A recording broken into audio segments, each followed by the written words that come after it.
Correction donc de l'activité expérimentale 2 sur la synthèse organique donc d'une molécule d'intérêt biologique. Donc dans ce TP, on veut regarder comment on peut synthétiser du paracétamol, purifier le produit et identifier le produit formé, donc qui sera le paracétamol. Premier petit document, donc on vous présente le paracétamol, son utilisation pharmaceutique, et puis ça présente la molécule ici. Deuxième chose, une équation de la réaction de synthèse qu'on devinera à partir du document 2, on vous donne les réactifs, d'accord, parfois avec les formules, et parfois sans les formules, on verra ici qu'il y avait besoin de récupérer cette information qu'un des produits était l'acide éthanoïque. Sur le document 3, on vous donne les données des réactifs et des produits obtenus. On continue dans le document 3 bis où on donne un peu plus de paramètres.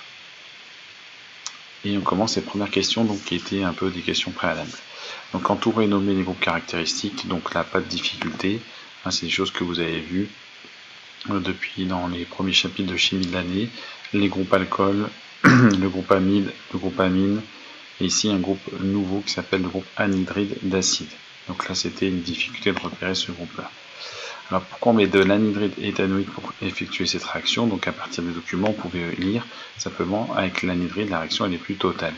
Parfois changer de réactif, ça permet d'aller simplement plus loin, hein, d'avoir un réactif qui est dont la réactivité est plus grande. Alors pour écrire l'équation de la transformation, je viens de le dire, regardez le document 2. Donc on a bien le para-aminophénol ici qui réagit avec l'anhydride éthanoïque et qui va donner le paracétamol. Et un des produits de la réaction, c'est l'acide éthanoïque. On devait essayer de déterminer à quel type de réaction ça correspondait.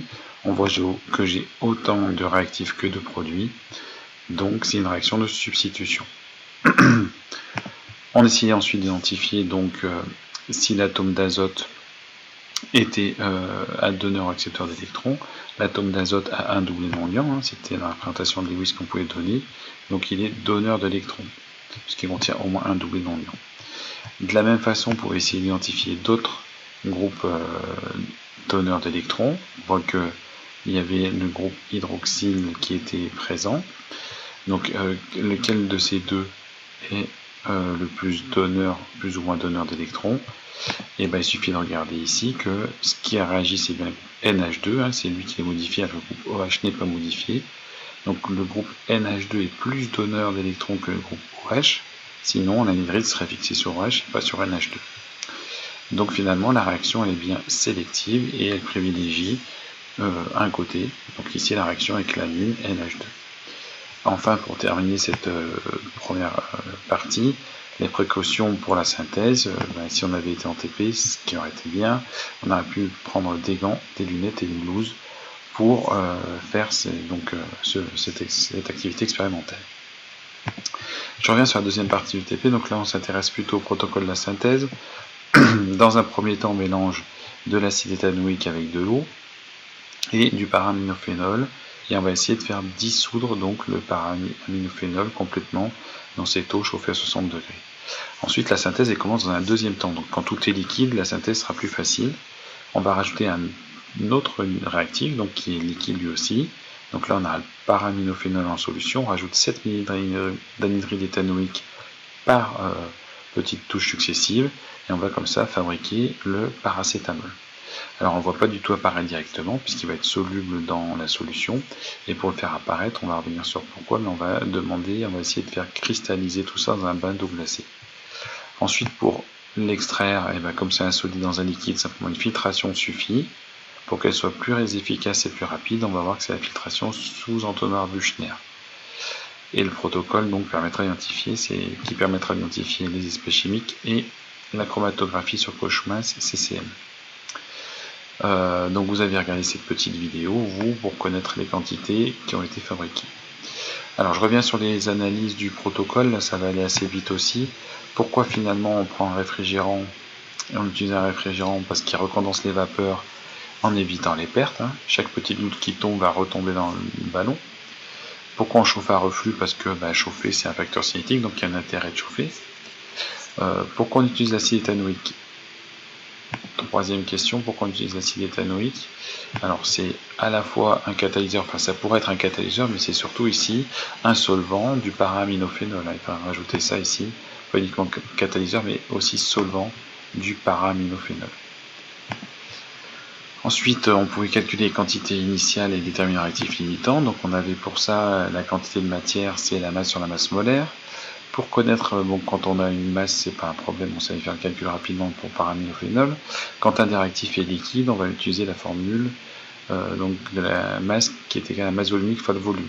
Puisque la masse volumique, c'est la masse sur le volume, la masse, c'est bien la masse volumique fois le volume. Donc on avait les deux quantités de matière, et on voit, comme les proportions stoichiométriques, c'est une mole pour une mole, que c'est bien le para-aminophénol qui est le réactif limitant. Donc qu'est-ce qu'on pourrait obtenir en théorie? Et bien, d'après l'équation bilan également, on va voir que ce que j'ai obtenu, ce que j'obtiendrai effectivement en paracétamol, et ben c'est la quantité de para-aminophénol qui aura disparu. Donc je peux obtenir 0,023 mol de paracétamol, ce qui fait une masse de 3,4 grammes.